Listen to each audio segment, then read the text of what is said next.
I never thought I'd be sitting across from my parents, listening to them casually ask me to fund their retirement after what they did to me. The audacity of it left me speechless. My jaw clenched so tightly I thought my teeth might crack. How could they sit there, sipping coffee like nothing was wrong, and expect me to shoulder the burden of their golden years when they had stolen the very foundation of my future?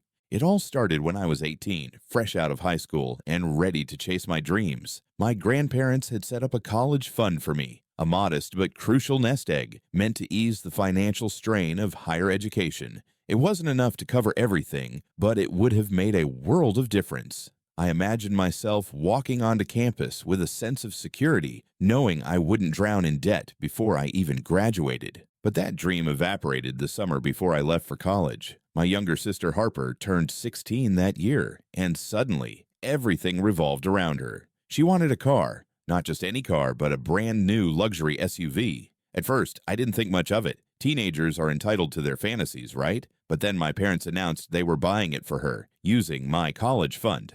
"What do you mean, using my college fund?" I asked, staring at them in disbelief as we sat around the kitchen table. "It's temporary," my father said, waving his hand dismissively. "Harper needs this. She's growing up, and she deserves something nice." "Deserves something nice?" I shot back, my voice rising. "What about me? What about my education?" "We'll figure it out," my mother chimed in, her tone soothing but firm. "You're smart. You'll get scholarships or loans. We're investing in Harper's happiness."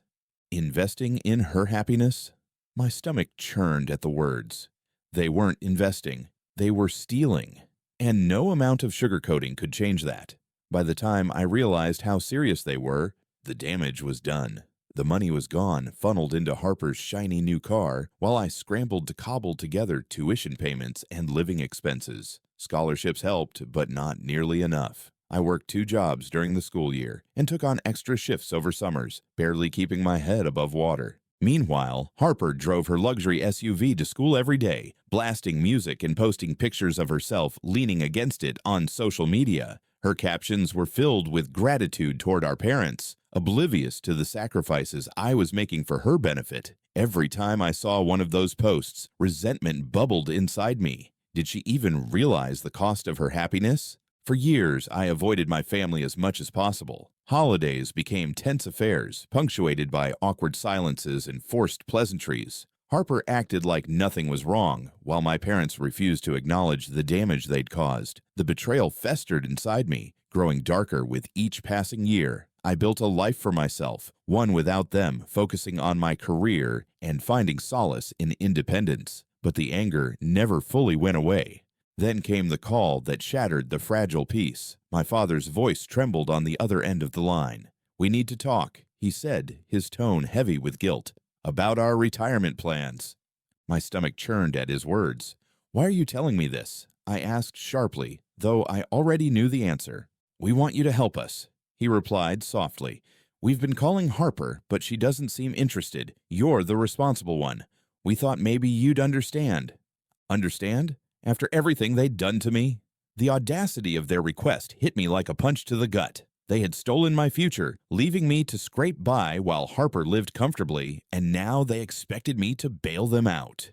Were they serious? When I finally agreed to meet them, the tension was palpable. My father sat slumped in his recliner, his once imposing frame diminished by age. My mother hovered nearby, wringing her hands nervously. For a moment, none of us spoke. Then, haltingly, my father began to explain. "We didn't save enough," he admitted, his voice cracking with emotion. "We thought we had more time, but things got complicated. We need your help to make ends meet." His admission stunned me. This wasn't the man I remembered, the one who had always put family first, refusing to budge even an inch. This was someone broken, humbled by regret. As much as I wanted to hold on to my anger, to cling to the narrative I'd built around him, it was hard to deny the sincerity in his voice. But forgiveness isn't something I could offer lightly, not after everything. So instead, I changed the subject, focusing on practical matters. "What happens next?" I asked. "What does the doctor say?" My mother answered, explaining the prognosis and treatment options, though none of it sounded promising. By the time I left the house later that evening, my head was spinning with questions I didn't know how to answer. Was I really willing to put aside years of resentment for the sake of reconciliation? And if I did, what would that mean for Harper and me? In the weeks that followed, I wrestled with my decision. On one hand, helping them felt like rewarding their bad behavior, like letting them off the hook for ruining my life. On the other hand, turning my back on them would mean giving up on any chance of reconciliation. In the end, I decided to help, but not without conditions. When I met them again, I handed them an envelope containing half the amount they needed. "This is all you're getting from me," I told them firmly. "The rest you'll have to figure out yourself. And if you want to earn my forgiveness, you're going to start making real changes." They nodded, clutching the envelope tightly. "Thank you," my mother whispered. "We won't let you down." Weeks passed, and to my surprise, they kept their word. They downsized their home, sold unnecessary belongings, and even reached out to Harper, asking her to contribute. It wasn't easy for them. I could see the toll it took, but they stuck with it, determined to prove they were serious about changing. As for me, I began to feel a weight lifting off my shoulders. Forgiveness isn't something that happens overnight. It's a process, one that requires patience and effort from both sides. Slowly but surely, my parents and I started rebuilding our relationship. We spent weekends catching up over coffee, laughed at old photos, and even reminisced about the good times we'd shared growing up. It wasn't perfect. There were moments of tension and doubt, but it was progress. Eventually, I reached out to Harper, inviting her to dinner. The conversation was awkward at first, filled with apologies and explanations neither of us fully believed. But as the night wore on, walls began to crumble. Harper admitted she hadn't realized how much her car had cost me, how deeply it had affected my life.